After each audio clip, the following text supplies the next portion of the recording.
बच्चों अब जो है हम पढ़ेंगे कि वैज्ञानिक जो है किस प्रकार से कोशिका का अध्ययन करते हैं, क्योंकि कोशिका तो बहुत छोटी सी होती है, हमें दिखती नहीं है। तो किस प्रकार से वो इतना ज्ञान का भंडार जो है उसको अर्जित करते हैं और हम तक पहुंचाते हैं कि कैसी उसकी संरचनाएं होती हैं, कितने कितने प्रकार की जो कोशिकाएं वो हमारे अंदर मिलती हैं, अलग अलग जीवों में मिलती हैं। तो वो किसकी सहायता से करते हैं? ये सब हमारे सूक्ष्मदर्शी यानी कि माइक्रोस्कोप की सहायता से ये चीजें करते हैं। वो क्या करते हैं बच्चों, छोटी छोटी स्लाइड्स बनाते हैं। सूक्ष्मदर्शी में देखने के लिए इस प्रकार से जो है स्लाइड्स बनती हैं। ये कैसे बनती है? जैसे कि आपको पौधे की कोशिका देखनी है, पादप कोशिका देखनी है, तो इसके लिए हम क्या करेंगे, हम एक प्याज लेंगे, प्याज के ऊपर की जो कड़क सतह होती है वो हटा देंगे। फिर उसके बाद जो हमारा प्याज अंदर का जो बच जाएगा उसका छोटा सा टुकड़ा लेंगे। उस छोटे से टुकड़े को कहाँ रखेंगे? यहाँ पर रखेंगे। फिर इसको जो है इसको रंग प्रदान करेंगे। क्या करेंगे? इसको अभिरंजक का इस्तेमाल करेंगे, जैसे कि मिथाइलिन ब्लू, सेफ्रोनिन, इस प्रकार के अलग अलग कलरिंग एजेंट यानी रंग करने के लिए इन्हें चीजें इस्तेमाल की जाती हैं। उनसे इनका ये कलर वाले हो जाते हैं, जिससे हमें इसे देखने में आसानी होती है। तो हम इसमें 1 या 2 बूंद ये डाल देंगे, अभिरक्षक डाल देंगे, और फिर इसको जो है वो किसी एक छोटे से कवर स्लिप से कवर कर देंगे। इससे क्या होगा बच्चों, ऐसे कवर करेंगे, इसे ऐसे लगाना है हमें इसको कि इसमें कोई भी बबल ना आए, बुलबुले ना बने, जो कि अगर हम सूक्ष्मदर्शी से देखें तो हमें आसानी से वो दिख सके। फिर इसके बाद जो है हम इसे सूक्ष्मदर्शी में देखेंगे तो इस प्रकार से जो है हमें अलग अलग प्रकार की जो है कोशिकाएं दिखने लग जाएंगी। तो हमारे शरीर में बच्चों अलग अलग प्रकार की कोशिकाएं होती हैं, बहुत बहुत अलग अलग संख्या की होती हैं, बहुत बहुत अलग अलग साइजेस की होती है, कोई सी छोटी होती है, कोई सी बड़ी होती है, कोई लंबी सी होती है। तो ये सब हम किसकी सहायता से देख सकते हैं? हम सूक्ष्मदर्शी की सहायता से देख सकते हैं। अब बच्चों एक प्रश्न आता है कि जो हाथी है, हाथी राजा बड़े बड़े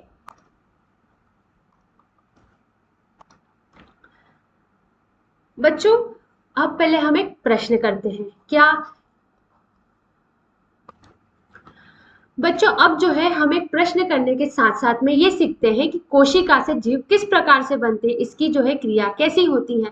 तो बच्चों पहले जो है हमारी क्या होती है, एक कोशिका बनती है। कोशिका से है जो विभाजन होता है 1 से 2, 2 से 4, 4 से 6, 6 से 8, इस प्रकार से जो है विभाजन करती है और अपनी संख्या बढ़ाती है, और फिर क्या बनाती है, अलग अलग प्रकार के उत्तक यानी कि हमारे टिश्यूज बनाती है। फिर ये जो उत्तक होते हैं बच्चों, इनमें भी विभाजन होता है, ये भी अपनी संख्या बढ़ाते हैं, और अलग अलग प्रकार के उत्तक अलग अलग क्या बना देते हैं, अंग बनाने लग जाते हैं। अलग अलग क्रिया जो है करते हैं और उससे क्या बन जाता है, अंग बनने लग जाता है। फिर अंग से क्या बन जाती है, हमारी अंग प्रणाली बन जाती है।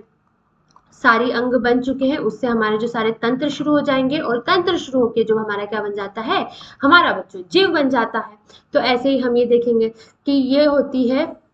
प्रश्न क्या है हमारा, क्या आप किसी लंबे वृक्ष अथवा हाथी जैसे विशाल जंतुओं के शरीर में पाए जाने वाली कोशिका की संख्या का अनुमान लगा सकते हैं? हाँ, हम लगा सकते हैं, पर जो कोशिका होती है बच्चों जंतुओं में अरबों खरबों की संख्या में होती है। अब हमारे जो हाथी बाबा हैं, हाथी राजा बड़े बड़े, उनकी संख्या हम कैसे अनुमान लगा सकते हैं कि भाई जरूरी नहीं है कि कोई जो जीव है वो बड़ा है तो उसमें जो उसकी कोशिका है उसकी भी जो आकार होगा वो भी बड़ा होगा। नहीं, क्या चीज होगी उसमें, जो है उसकी कोशिका की संख्या बहुत ज्यादा होगी।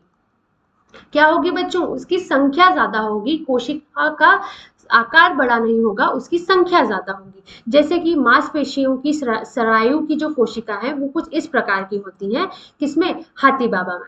फिर उसके बाद ये जो है उनके मांसपेशियों की क्या बन गए, उत्तक बन गए, है ना। फिर इनने जो है जब उत्तक अपने अपने अलग अलग काम के हिसाब से अलग अलग क्या बना देते हैं, अंग बना देते हैं, जैसे ये दिल बन गया, और इस प्रकार से जो है हाथी का पूरा शारीरिक प्रणाली बन जाती है।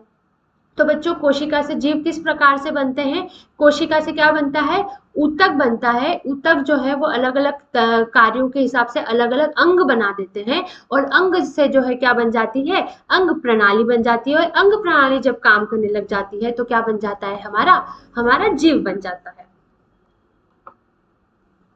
अब क्या आप जानते हैं, अब देखते हैं आप जानते हैं कि नहीं। हाँ भाई, ये चीज तो हम जानते हैं। क्या जानते हैं कि मनुष्य में कई अरब खरब कोशिकाएं पाई जाती हैं, जिनकी आकृतियां अलग अलग होती हैं, जो अपने काम के हिसाब से अलग अलग साइज की होती हैं। कोई सी छोटी होती हैं, कोई सी बड़ी होती हैं। कुछ जीवों में जो है वो बड़े कोशिकाएं मिलेंगी, कुछ जीवों में जो है वो छोटी कोशिका मिलेंगी। फिर उसके बाद जो है हमारे शरीर के, हम जीवों के, जो इंसानों के शरीर के अंदर ही अनेकों आकृतियों की, अलग अलग काम करने के हिसाब से अलग अलग आकृतियों की क्या मिलती है बच्चों, कोशिकाएं मिलती हैं, जो हम अभी आगे 1-2 स्लाइड्स के बाद पढ़ेंगे कि हमारे शरीर में कौन कौन सी अलग अलग प्रकार की कोशिकाएं मिलती हैं। और वो जो कोशिकाएं हैं वो अलग अलग काम करती हैं, अपने अपने आकृति के हिसाब से, अपने अपने साइज के हिसाब से। अब बच्चों हम देखेंगे कि बहुकोशिक जीव क्या होते हैं। हमारे जो जीव है, हमने देखा बच्चों 2 प्रकार के हो सकते हैं। कौन कौन से? एक कोशिक, और हो सकते हैं हमारे बहुकोशिक।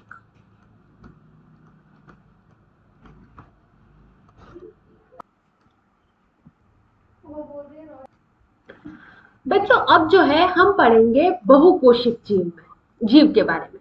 तो बच्चों जो जीव होते हैं वो 2 प्रकार के होंगे। कौन कौन से? एक कोशिक जीव, जो सिर्फ एक कोशिका के बने हुए होंगे, और फिर होंगे हमारे बहुकोशिक जीव, जो कितनी कोशिका से मिलकर बने होंगे? एक से ज्यादा कोशिका से मिलकर बने होंगे। बहु यानी बहुत सारे, कोशिक यानी कोशिका, यानी जो बहुत सारी कोशिका से मिलकर बने होंगे उसे क्या कहेंगे? ये बहुकोशिक जीव कहलाएंगे। बच्चों जो संख्या होती है छोटे जीवों की, वो बच्चों अब जो है हम बहुकोशिक जीव के बारे में संख्या से पढ़ेंगे कि जो कोशिका है उनकी संख्या से जीवों को हमने कितने तरीके से बांटा है। तो हमारे पास 2 तरीके के जीव होंगे। एक कोशिक जीव, जो सिर्फ एक कोशिका के बने होंगे, जिनके सारे काम वो किससे कर सकते हैं? एक कोशिका के माध्यम से कर सकते हैं। फिर आते हैं दूसरे बहुकोशिक जीव, जो बहुत सारी कोशिका से मिलकर बने होंगे, यानी कि एक से ज्यादा कोशिका से मिलकर बने होंगे। सब में जो है कोशिका की संख्या अलग अलग होगी। जैसे हमारे हाथी बाबा हैं तो वो बड़े जीव हैं, तो उनमें कोशिका की संख्या ज्यादा होगी। चूहा है तो चूहे में जो है कोशिका की संख्या कम होगी, पर कोशिका का आकार जो है वो उनमें ज्यादा बड़ा अंतर नहीं आएगा। उनकी कोशिका की संख्या ज्यादा मायने रखेगी उसके आकार को बनाने में।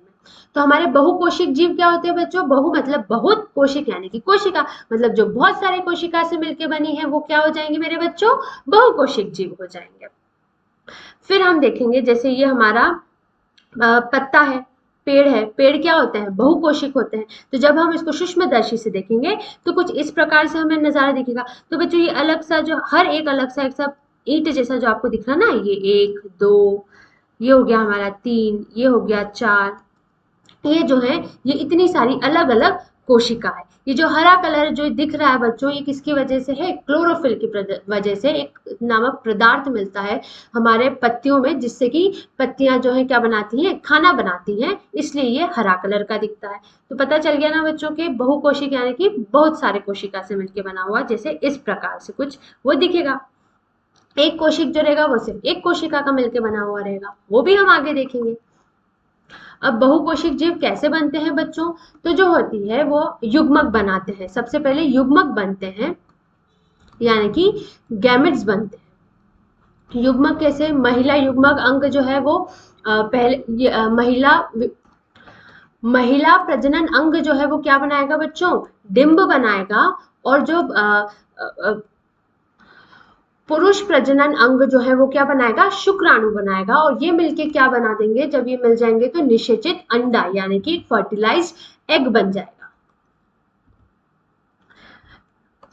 ये मिलके क्या बना देंगे बच्चों? एक निषेचित अंडा, यानी कि फर्टिलाइज्ड एग बना देंगे। जैसे कि आप इसमें देखेंगे कि ये हमारा, ये अंडा आया, अंडे में ये क्या आया? शुक्राणु आया। इससे जो है ये क्या बन गया? निषेचित अंडा बन गया। अब क्या क्रिया आई? ये सारी क्रियाएं जो है वो किसकी हुई? विभाजन की हुई। विभाजन से जो है ये एक से, जैसे अब वापस से ये शुक्राणु आए, ये हमारा डिंब था, शुक्राणु से मिला और ये बना दिया हमारा निषेचित अंडा। अब ये हो गए विभाजन, विभाजन से 2 बने, 2 से अब ये 4 बने, 4 से ये खूब सारे अंडे जो है इस प्रकार से बन गए। इनकी संख्या जो है वो बढ़ती जाती है। तो गौर करने वाली बात क्या है कि हम जो है शुरुआत में कैसे थे? एक कोशिकीय थे। हमारी शुरुआत भी जो है वो एक कोशिका से बनी हुई थी, और फिर धीरे धीरे विभाजन कर करके हम जो है वो क्या बन गए? बहुकोशिकीय जीव बने।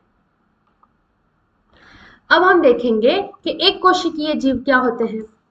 तो बच्चों जो सिर्फ एक कोशिका से मिलकर बने हुए होते हैं वो क्या कहलाते हैं, वो एक कोशिकीय जीव कहलाते हैं। जैसे कि इसके आप उदाहरण ले सकते हैं कि अमीबा, ये तो आपने सबने सुना होगा। फिर होता है युग्लिना, पेरामीशियम, ये सब हमने किस में पढ़े थे बच्चों, ये हमने आपको याद हो तो सूक्ष्म जीवों में पढ़े थे, क्योंकि ये एक तरीके से सूक्ष्म जीव है, ये हमें हमारी नेत्र आंखों से नहीं दिखते हैं। तो ये कैसे होंगे बच्चों, एक कोशिकीय रहेंगे, यानी कि सिर्फ एक कोशिका से इनके जीवन के जितने भी काम हैं वो सब कुछ हो सकते हैं। जो भी इन्हें श्वासने की जो क्रिया हो गई, फिर इनका पाचन तंत्र जो है, ये सारी चीजें जो है ये बहुत सरल तरीके से इनके अंदर होती हैं। ये तो विसरण परासरण के माध्यम से जो है ये गैस अपने अंदर बाहर लेते हैं। खाने की जो तरीके होते हैं इनके, ये भी बहुत, इनकी जो पाचन तंत्र होता है ये भी बहुत सरल होता है। सारी क्रियाएं इनमें बहुत सरल तरीके से होती हैं। और बच्चों ये सारी क्रियाएं किसके माध्यम से करते हैं, सिर्फ एक कोशिका के माध्यम से करते हैं।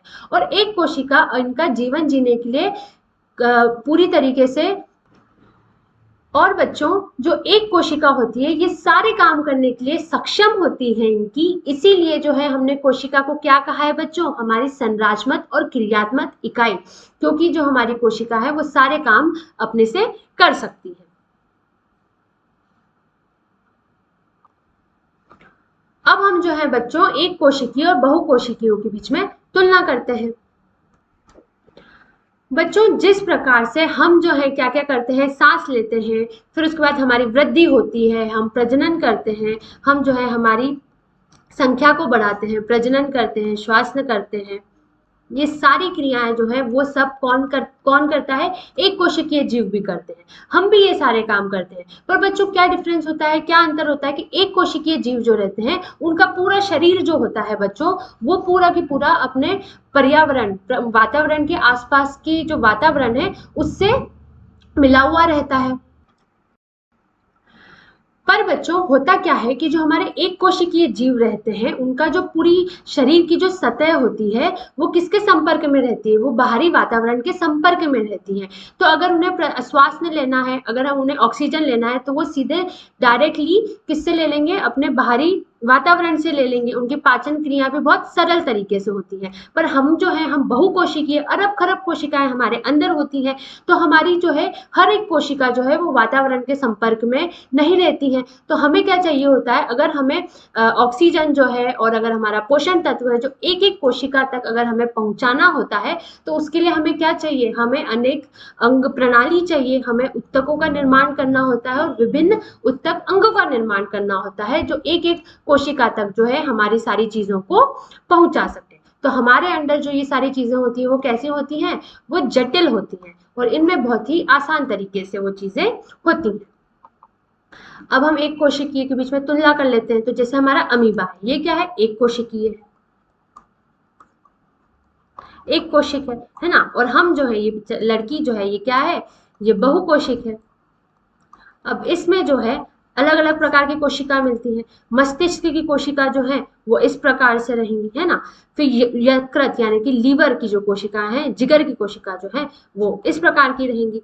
पेशी, मांसपेशियां जो हमारे अंदर होती हैं, मसल्स जो होती हैं, उनकी कोशिका इस तरीके से लंबी लंबी सी रहेंगी, है ना, ये।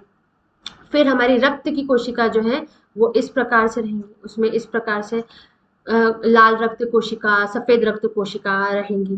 फिर ये जो है हमारी आंत जो होती है बच्चों, खाना पचाने में जो काम आती है, आंत की जो कोशिका है वो इस प्रकार से रहेंगी। अब ये तो बच्चों एक कोशिका से मिलके बना हुआ होता है, इसकी सिर्फ एक कोशिका है और ये भी अनियमित रहती है।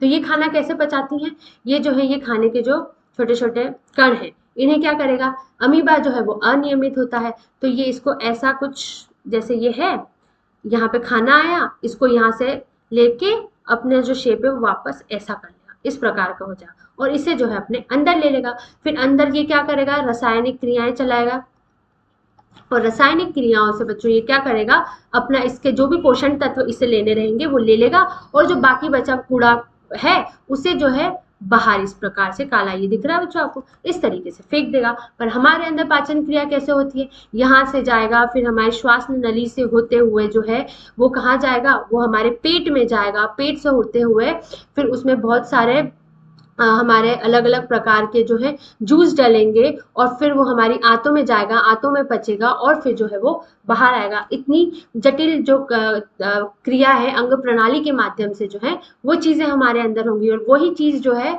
वो हमारे एक कोशिकीय जीव से बहुत आसानी से हो गई। अब हम अमीबा के आकार के बारे में पढ़ते हैं। तो बच्चों, हमारा जो अमीबा होता है उसका आकार कैसा होता है? अनियमित रहता है। उसका कोई एक ढंग का आकार नहीं होता है। जैसे हमारा जो है एक संरचना जो है एक आकार है जो हमेशा एक जैसा बना हुआ रहता है, पर अमीबा का जो है वो आकार कैसा होता है? अनियमित होता है। कभी वो ऐसा दिखेगा, फिर अपने हिसाब से कभी वो ऐसा हो जाएगा, है ना, फिर कभी वो कोई सा और आकार बदल लेगा। फिर बच्चों, जो ये अमीबा होता है इसमें इस प्रकार का ये रहता है ना। तो इसमें ये जो ऊंचे ऊंचे से आपको बाहर की और लंबाई प्रवृत्त दिखते हैं, इसे हम क्या कहते हैं? ये होते हैं पादाप। क्या होते हैं बच्चों? पादाप होते हैं। और ये जो है बच्चों ज्यादातर अपना जो आकार है वो कब बदलता है? जब उसे खाने की कोई चीज को ग्रहण करना रहता है या चलना होता है, तो ये जो है अपना आकार बदलता है। तो हमें अभी अमीबा के आकार में क्या देखना है कि हमें ये याद रखना है कि अमीबा का जो आकार है वो कैसा होता है बच्चों? अनियमित होता है। क्या होगा? अनियमित होगा। और साथ में जो है इसमें क्या होगा, ये जो ऊपर से जो इसकी जो आकृति है उसमें ऊपर ऊपर जैसे ये लंबाई जो है, इसे क्या कहा जाता है? इसे पादाप कहा जाता है। और अपनी जो नियमित अनियमितता है वो क्यों होती है? अमीबा जब अपनी गति करता है या फिर जो है भोजन ग्रहण करने की क्रिया अगर करता है, तो वो अपना जो शेप होता है, अपना जो आकार है वो बदलता है। ये देखो, अब हम एक बार अमीबा के अंदर की चीजों को देख लेते हैं। तो इसमें भी बहुत सारी चीजें जो है वो बहुकोशिकीयों जैसी रहेंगी, पर बहुत कम रहेंगी। जैसे इसमें ये नाभिक है, ये हम अलग से पढ़ेंगे। सारे जितने भी संरचनाएं अंगक जो है हमारे कोशिका के अंदर, वो हम आगे जाके पढ़ेंगे। ये हो जाती है कोशिका झिल्ली, यानी इसकी ऊपरी परत अमीबा की, उसे हम झिल्ली कहते हैं। फिर उसके बाद इसमें क्या होती है? एंडोप्लाज्म होता है, एक्टोप्लाज्म होता है। एक्टोप्लाज्म और एंडोप्लाज्म क्या होता है बच्चों? इसके कोशिका द्रव का हिस्सा होता है, यानी कि जेलीनुमा जो इसके अंदर जो लिक्विड भरा हुआ होता है, जलीय पदार्थ होता है, उसे हम क्या कहते हैं? कोशिका द्रव कहते हैं। इसमें जो है बच्चों बहुत सारी रिक्तियां मौजूद होती हैं, खाली जगह मौजूद होती हैं, जिसे हम क्या कहते हैं? वैक्यूल कहते हैं। इसमें जो है वो सारी चीजें अमीबा डालता जाता है जो उसके काम की, जो उसके उपयोग की अभी नहीं है। फिर इसमें होते हैं स्यूडोपोड्स। स्यूडोपोड्स किसके काम आते हैं बच्चों? उसको चलने के लिए काम आते हैं। ये इसकी खाद्य रिक्तियां होती है, यानी कि खाने की जो बॉल्स जो वो बाहर से लेके आता है खाना ग्रहण करने के लिए, फिर इन्हें जो है इनमें रासायनिक क्रियाएं करता है, इससे अपना पोषण तत्व लेता है, और फिर बाद में जो है इसमें से जो चीजें उपयोग की नहीं होती हैं उन्हें वो बाहर फेंक देता है।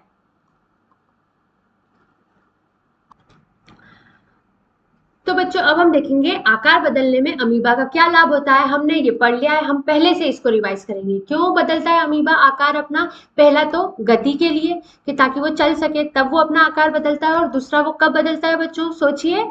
यस, जब वो भोजन ग्रहण करने के लिए अपना आकार बदलता है। देखिए, यही लिखा हुआ है कि अमीबा की बदलती हुई आकृति पादप के बनाने के कारण होती है, जो उसे गति प्रदान करती है और भोजन ग्रहण करने में सहायता होती है। वो किसके माध्यम से अपनी आकार बदलता है? पादप के माध्यम से। उनको कभी बड़ा करता है, कभी छोटा करता है, और इस तरीके से वो क्या कहलाता है? अनियमित कहलाता है।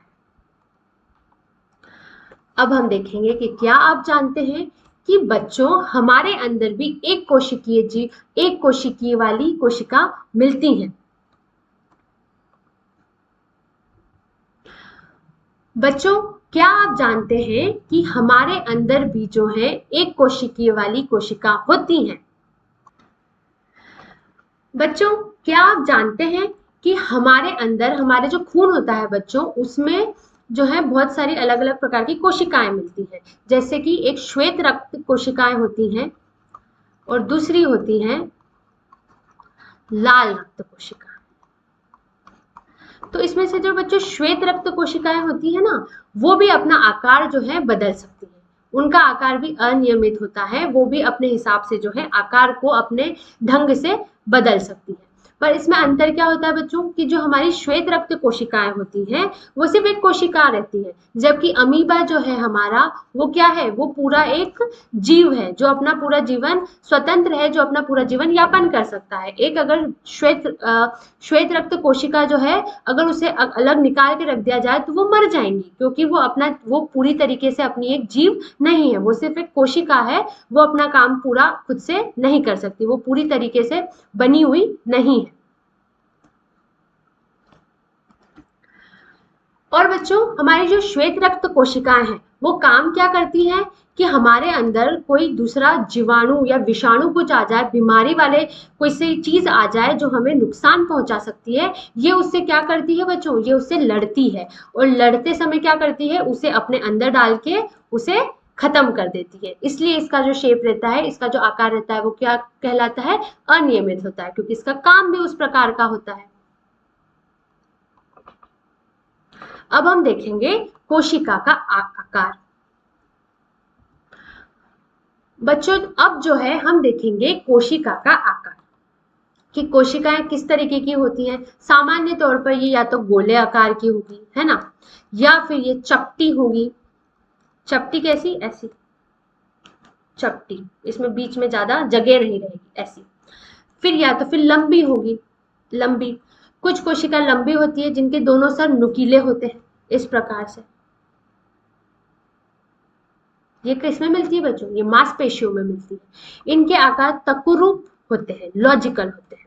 कुछ कुछ कोशिकाएं बहुत लंबी होती हैं, कुछ कोशिका शंखाविनित होती है, जैसे कि तंत्रिका की कोशिकाएं, जिसमें से बहुत सारी शाखाएं निकलती हैं। ये जो है बच्चों, मेरी ड्राइंग अच्छी नहीं है तो थोड़ा आपको एडजस्ट करना पड़ेगा, ठीक है। पर मैम आप अच्छा पढ़ाते हो ना, इसलिए हम एडजस्ट कर लेंगे, है ना। ये कुछ इस प्रकार से होंगी, जैसे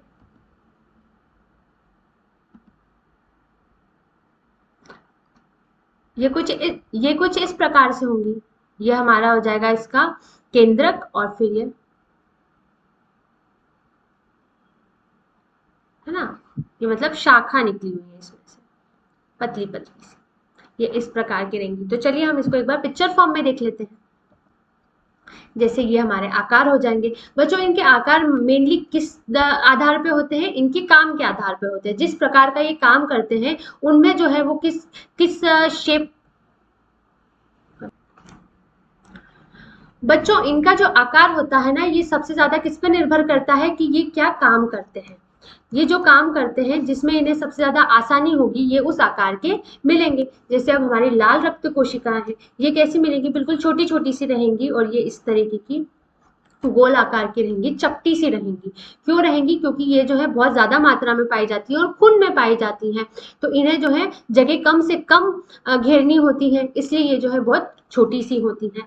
फिर ये होगी स्तंभ उपकला कोशिकाएं, ये कुछ इस तरीके से लंबी लंबी सी होंगी, है ना, ऐसी। और इनमें जो है यहाँ पे क्या होगा, केंद्रक रहेगा इनका, और ये जो है इनमें कुछ प्रकार के सीलिया मौजूद होंगे, जो किसमें प्रदान करेंगे, जो गति प्रदान करेंगे। ये कहाँ पे मिलती है बच्चों, ये आंतों में मिलती है। आंतों में क्या काम करती है, जब खाना उनमें जाता है तो उन खाने की गतियों के लिए ये इस प्रकार के सीलिया उसमें मिलते हैं। फिर चिकनी मांसपेशियां की कोशिकाएं कुछ इस प्रकार से रहती हैं, है ना। ये हमारी मांसपेशियों में जो है इस प्रकार की कोशिकाएं मिलती हैं, दोनों तरफ से नुकीली सी। फिर जो है हमारी डिंब कोशिका, ये जो है हमारे महिला की प्रजनन युग्मक बनाती है, युग्मक है ये, तो ये इस प्रकार का रहता है, गोला आकार का रहेगा। फिर ये हमारी क्या है, चेताकोश, यानी कि हमारी तंत्रिका तंत्र में काम आने वाली कोशिका है। इनमें जो है क्या है, ये विभाजन है, इनमें अलग अलग इनकी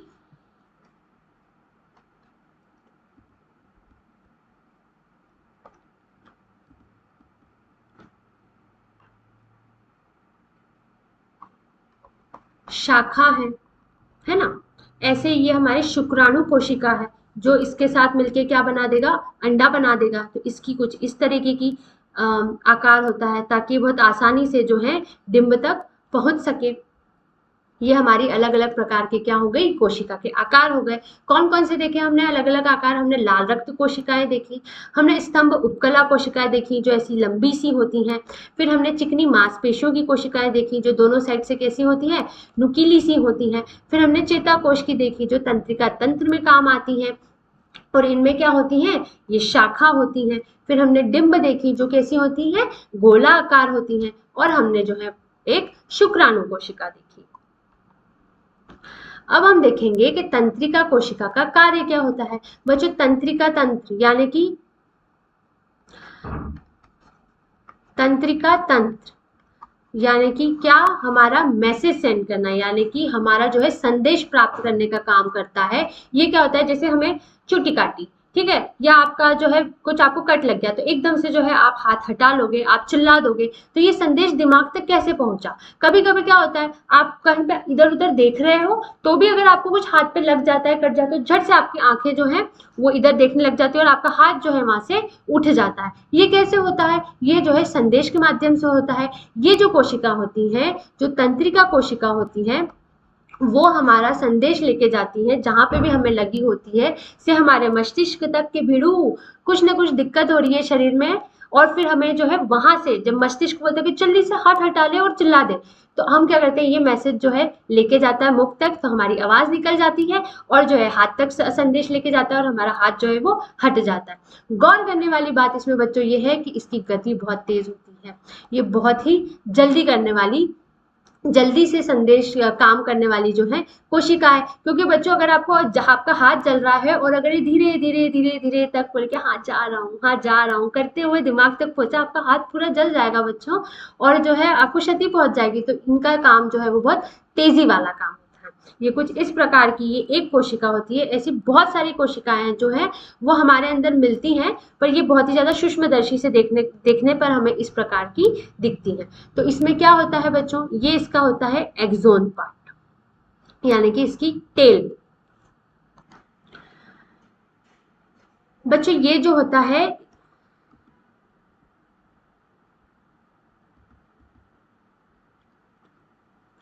बच्चों ये जो होता है इसे क्या कहा जाता है, कोशिका पिंड कहा जाता है, जो मेन केंद्रक रहता है। फिर इसके अंदर क्या है, ये नाभिक हो गई हमारी।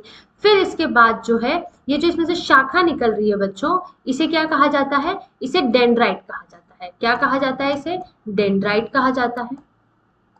फिर इसका जो पूंछ है इसे क्या कहेंगे हम, एक्सोन कहेंगे। इसमें ये छोटी छोटी सी जगह जो बच जाती है, जहां पर जो है ये इस प्रकार से झिल्ली नहीं मिलती है, उसे क्या कहते हैं, रेंडिवियर के नोड्स कहा जाता है।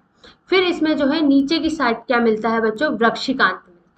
हमने क्या क्या देखा, एक और बार पढ़ते हैं, हमें जो चीजें याद रखनी है सिर्फ हम वो पढ़ते हैं कि हमें जो है तांत्रिका की कोशिकाओं में एक कोशिका पिंड होती है। कोशिका पिंड के अंदर क्या मिलता है, नाभिक मिलता है, और जो है कोशिका पिंड से क्या निकलती है, डेंड्राइट्स निकलती हैं। फिर नीचे की साइड उसका एक्सोन पार्ट रहता है, एक्सोन का भाग रहता है, उसमें जो है क्या मिलेगी हमें, जहां पर जो है झिल्ली नहीं मिलेगी उसे क्या कहेंगे, रेंडेवियर के नोड्स कहेंगे। और फिर उसके बाद जो नीचे की साइड हमें क्या मिलेगी, वृक्षिकांत मिलेगी। ऐसे ही बच्चों क्या होता है, जैसे ये एक तंत्रिका तंत्र है, फिर उसके बाद यहाँ पे दूसरी होगी, तो दूसरी क्या करेगी, ये जो वृक्षिकांत है ये दूसरों के जो ये डेंड्राइट्स हैं उनसे जो है संदेश दूसरी वाली को पहुंचाएगी। जैसे ये पहली यहाँ पर है, ठीक है, इसके ये पोर्शन हो गया और ये हो गया। अब इसी के पास में दूसरी रहेगी, तो है ना, तो इसके जो डेंड्राइट्स हैं उनसे जो है ये अपना जो संदेश है एक से दूसरे को भेजेगी, तभी तो जाके वो दिमाग तक पहुंचेंगी। तो ये इसके माध्यम से ये दूसरे को भेजेगी, और ऐसे कर करके जो है वो तेजी से जो दिमाग तक अपना संदेश भेज देगी। कोशिका का कौन सा मार्ग इन आकृतियां प्रदान करता है। बच्चों हम जो है अभी तक हम देख रहे हैं कि हमारे अंदर बहुत सारी अलग अलग आकार की जो है कोशिका मिल रही हैं, तो वो आकार जो है वो प्रदान कौन कर रहा है। बच्चों अब तक जो है हमने बहुत सारी आकृतियां पढ़ी कोशिका की, फिर उसमें हमने देखा कि ये बहुत सारे अलग अलग प्रकार की होती हैं, पर इन्हें आकार जो है वो देता कौन है, अब उसके बारे में देखते हैं। कौन देता है आकार इन्हें, कोशिका झिल्ली, यानी कि जो हमारा कोशिका कुछ इस प्रकार से बच्चों आप पहली बार देख रहे हैं। ये हमारे किसकी कोशिका है? ये हमारे जीव जंतु की कोशिका है ना। इस प्रकार की कुछ होती हैं। और इसमें क्या है कि ऊपर की जो सबसे ऊपरी परत जो होती है, सतह होती है, बाउंड्री जो होती है, उसे क्या कहा जाता है? कोशिका झिल्ली कहा जाता है।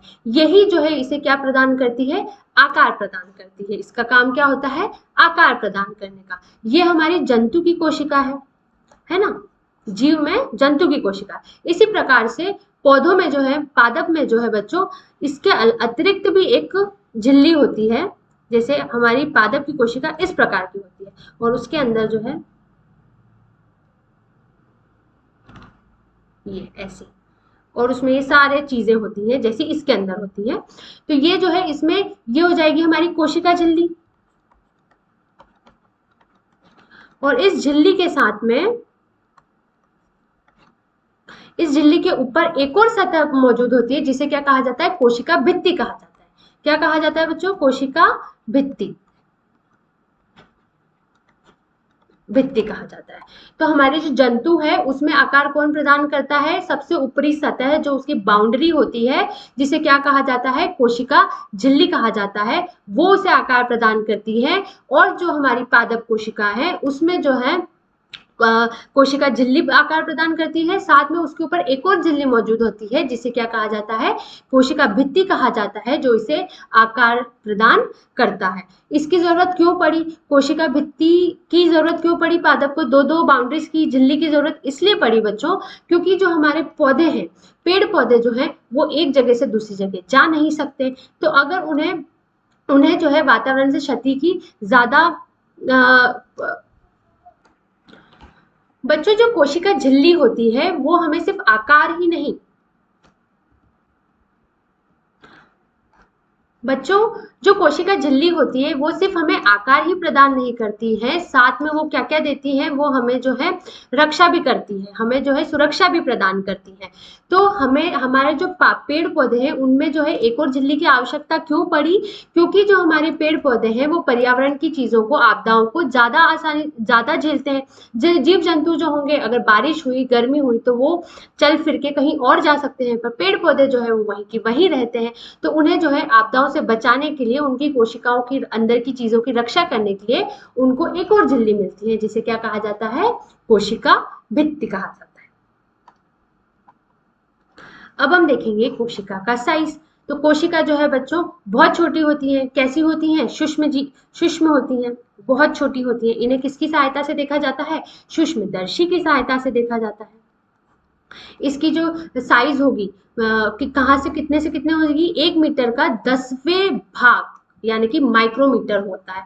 0.1 माइक्रोमीटर से भी कम की जो है इसकी साइज होगी, बिल्कुल छोटी सी। इसके आप सिर्फ सूक्ष्मदर्शी की सहायता से देख सकते हैं। किंतु बच्चों कुछ कोशिका की जो साइज होती है वो बड़ी भी होती है। जैसे हमने क्या देखा था?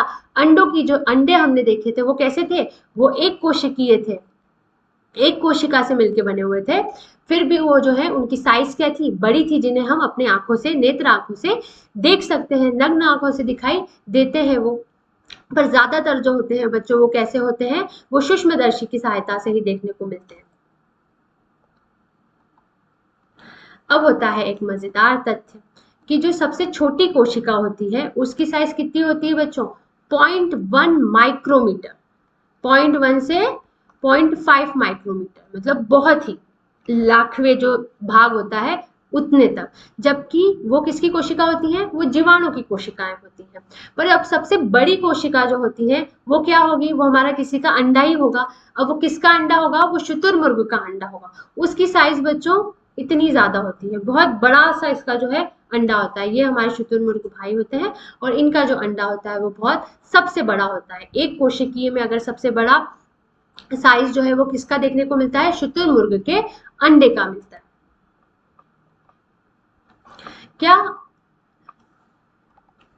क्या हाथी की कोशिकाएं चूहे की कोशिकाओं से बड़ी होती है बच्चों? नहीं, ये हमने पहले ही देख लिया था कि बच्चों साइज में डिफरेंस नहीं आता है, साइज में अंतर नहीं आता है। अगर कोई जीव बड़ा है तो वो क्यों बड़ा है? क्योंकि उसमें कोशिका की संख्या ज्यादा है। बच्चों जो कोशिका होती है उनका जो साइज होता है वो किस पे निर्भर करता है, उनके काम पे निर्भर करता है। अगर उनका जो अंदर वो जो शरीर के अंदर काम कर रही है वो कुछ उनकी जो कोशिका है उसको बड़ा मांग रही है, इसीलिए उनकी जो कोशिकाएं है वो बड़ी रहेंगी। जैसे कि हमने देखा था तंत्रिका की जो कोशिकाएं हैं वो हाथी में और चूहे दोनों में कैसी होंगी, लंबी होंगी, शांखा वाली होंगी। पर जो है उनकी अगर हम देखा जाएंगे कोशिका की जो आकृति होगी वो दोनों में कैसी होंगी, एक जैसी होंगी। पर बड़ा कौन है, हाथी बड़ा है तो उसकी जो संख्या होंगी वो क्या होंगी, वो ज्यादा होंगी, और चूहे की जो है कोशिका की संख्या कम होगी। पर जो काम है, काम के आधार पर उनकी कोशिकाओं का आकार उनका जो है। बच्चों अब जो है हम देखेंगे क्या हाथी की कोशिकाएं चूहे की कोशिकाओं से बड़ी होती हैं। नहीं बच्चों, ये चीज हमने पहले ही देख ली कि कोशिका जो है उसका उसका जो आकार है वो किस पर निर्भर करता है, उसके काम पर निर्भर करता है। अगर उसका काम चाह रहा है कि वो लंबी हो तो वो लंबी होती है, उसका काम चाह रहा है कि वो बहुत छोटी सी रहे तो वो लाल रक्त कोशिकाओं की तरह बहुत छोटी सी रहेंगी। अगर कोई जीव बड़ा है तो वो बड़ा क्यों है, क्योंकि उसमें कोशिका की संख्या बहुत ज्यादा है। क्या बड़ा है, बड़ी है तो बच्चों क्यों बड़ा है, क्योंकि उसकी संख्या बहुत ज्यादा है। हाथी बड़ा है क्योंकि उसमें कोशिका की संख्या ज्यादा है। चूहा छोटा है क्योंकि उसमें कोशिका की जो संख्या है वो कम है। पर कोशिका का आकार जो है वो उनमें दोनों में एक जैसा है। जैसे कि हमारी तंत्रिका की कोशिकाएं हमने देखी थी वो कैसी होती हैं, शाखा वाली होती हैं और लंबी सी होती हैं। तो हमारे हाथी बाबा में भी और हमारे चूहे भैया में भी दोनों में जो तंत्रिका की जो आकार है वो एक जैसा होगा, पर उनकी जो मात्रा है वो अलग अलग होंगी। किस में ज्यादा होंगी, हाथी में जो है वो ज्यादा होंगी और चूहे में जो है वो कम होंगी, हमारे चूहे भैया में कम होंगी। अब ये इनमें जो है दोनों में आप देखेंगे ये हाथी जी जो है, हाथी बाबा बड़े बड़े, ये हमारे खूब बड़े से हैं। चूहे राजा छोटे छोटे, ये इक्तू से हैं। पर दोनों की कोशिकाएं कैसी हैं, एक जैसी हैं। किसमें अंतर आ रहा है, सिर्फ सिर्फ और सिर्फ संख्या में अंतर आ रहा है। यहाँ पर बहुत ज्यादा संख्या है कोशिकाओं की, इसलिए इसकी जो संरचना है वो उस प्रकार से बनी है। संरचना जो है वो उस प्रकार से बनी हुई है। इसमें जो है कोशिका की संख्या कम है, इसलिए इसकी संरचना छोटी और इस प्रकार